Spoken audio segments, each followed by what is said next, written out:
anak-anak, hari ini kita akan belajar tentang energi alternatif. Seperti yang kalian ketahui, manusia banyak memanfaatkan sumber energi dari fosil yang berupa minyak bumi dan batu bara dalam kehidupan sehari-hari. Penggunaan sumber energi yang tidak terkontrol dapat menyebabkan sumber energi akan cepat habis, terutama sumber energi yang tidak dapat diperbaharui.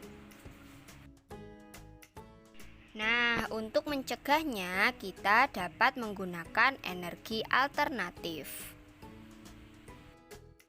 Energi alternatif adalah sumber energi selain energi fosil.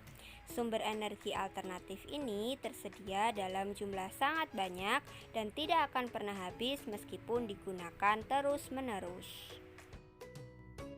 Berikut adalah keuntungan dari penggunaan sumber energi alternatif. Yang pertama, tersedia dalam jumlah yang banyak dan murah. Kedua, tidak cepat habis.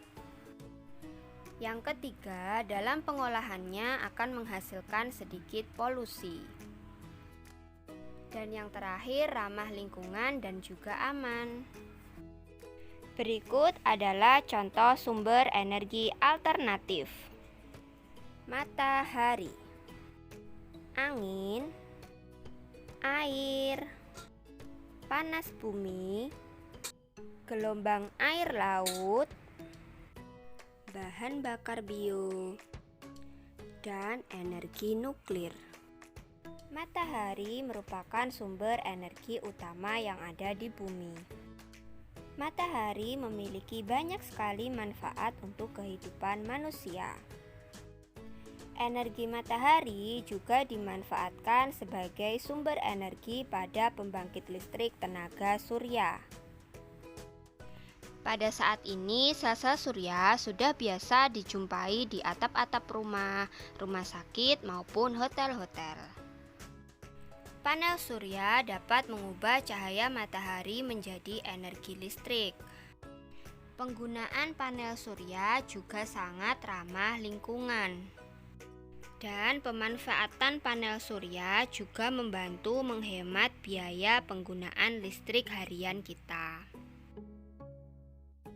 Sumber energi alternatif yang kedua yaitu angin. Angin adalah gerakan udara di permukaan bumi yang terjadi karena perbedaan tekanan udara. Angin dimanfaatkan sebagai sumber energi untuk menggerakkan perahu layar. Selain itu, angin juga dimanfaatkan sebagai pembangkit listrik tenaga bayu atau PLTB. Berikut adalah PLTB yang ada di Indonesia. Saja mencapai 57 meter. Tiangnya setinggi 80 meter. Terus jumlahnya terdiri dari 30 buah turbin. Bisa dibayangin dong gimana luasnya tanah yang digunakan untuk membangun keseluruhannya. Yap, mencapai 100 hektar loh katanya. Nah, PLTB Sidra. Sumber energi alternatif yang ketiga yaitu air. Air yang mengalir deras merupakan sumber energi gerak. Sumber energi gerak yang besar tersebut dimanfaatkan sebagai pembangkit listrik tenaga air. Air yang sudah dibendung kemudian dialirkan menurun sehingga seperti air terjun yang deras. Dan energi gerak dari air terjun tersebut digunakan untuk memutar generator pembangkit listrik. Di video ini adalah PLTA di Waduk Jatiluhur, Purwokerto, Jawa Barat. Sumber energi alternatif yang keempat yaitu energi panas bumi. Energi panas bumi juga disebut dengan energi geotermal. Energi geotermal merupakan energi yang berasal dari panas yang disimpan di bawah permukaan bumi. Pusat bumi terbentuk dari lapisan batuan yang sangat panas dan merupakan sumber energi panas yang sangat besar. Sumber energi panas bumi ini juga dimanfaatkan sebagai pembangkit tenaga listrik. Unit Silangkitang, satu dari 3 unit pembangkit listrik tenaga panas bumi Sarula. Unit ini terletak di Desa Silangkitang, Pahajai, Kabupaten Tapanuli Utara, Sumatera Utara. Sejak Maret 2017. Sumber energi alternatif yang kelima yaitu gelombang air laut. Gelombang air laut saat memecah di pantai menghasilkan banyak energi, dan energi ini dapat diubah menjadi energi listrik.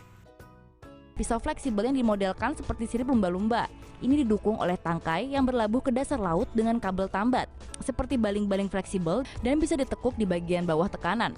Di dalam kepala turbin ada generator listrik magnet. Ia mengubah energi gelombang menjadi listrik. Listrik dikirim kembali ke pantai melalui kabel untuk dimasukkan ke dalam grid. Menggunakan turbin. Energi alternatif selanjutnya yaitu bahan bakar bio. Bahan bakar bio merupakan bahan bakar yang berasal dari makhluk hidup, baik itu hewan maupun tumbuhan. Jenis bahan bakar bio antara lain 1. Biodiesel, 2. Bioetanol, dan yang ketiga adalah biogas. Biodiesel. Biodiesel adalah bahan bakar bio yang digunakan sebagai pengganti solar.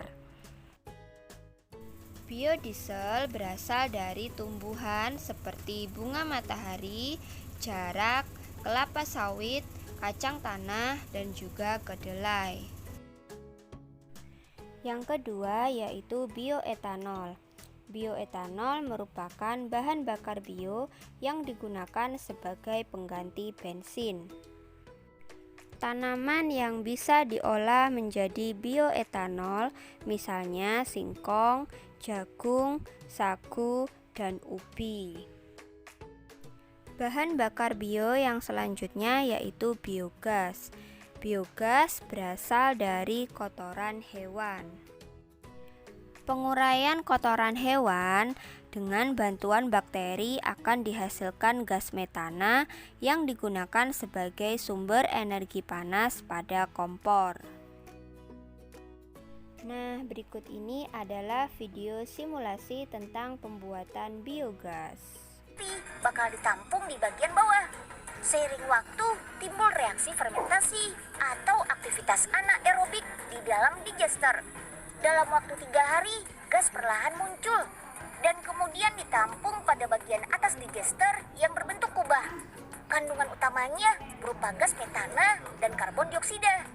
Gas inilah yang bisa dialirkan dan langsung menjadi sumber bahan bakar. Teman-teman lihat kan kalau api yang dihasilkan berwarna biru? Ini artinya gas yang dihasilkan sangat murni dan pembakaran terjadi dengan sempurna. Udah gitu, energi nuklir adalah sebuah energi alternatif yang relatif besar potensinya untuk menggantikan energi fosil. Bahan dasar dari nuklir ini dinamakan uranium dan jumlahnya juga masih melimpah di alam. Di Indonesia terdapat badan yang bertugas di bidang penelitian, pengembangan, dan pemanfaatan tenaga nuklir yang disebut sebagai BATN atau Badan Tenaga Nuklir Nasional. Kelebihan dari pemanfaatan pembangkit listrik tenaga nuklir yaitu 1. Bahan bakar tidak mahal, 2. Mudah dipindahkan dengan sistem keamanan yang ketat, 3. Energi yang dihasilkan sangat tinggi, dan yang keempat tidak ada efek rumah kaca atau hujan asam. Kekurangan pemanfaatan PLTN: 1. Butuh biaya besar untuk penyimpanan, 2. Bahaya radiasi energi nuklir. Pengembangan energi nuklir di Indonesia sesungguhnya sudah berlangsung sejak lama, tercermin dari studi kelayakan dan sejumlah kajian ilmiah yang dilakukan para ilmuwan nasional. Namun, untuk menjadikannya sebagai sumber energi berupa pembangunan PLTN, masih banyak yang harus dipertimbangkan secara matang. Penggunaan energi alternatif merupakan suatu bentuk usaha yang dapat dilakukan untuk melestarikan lingkungan sekaligus untuk menjaga kelangsungan hidup manusia. Nah, anak-anak, demikianlah pembelajaran kita tentang sumber energi alternatif. Sampai jumpa di pembelajaran selanjutnya.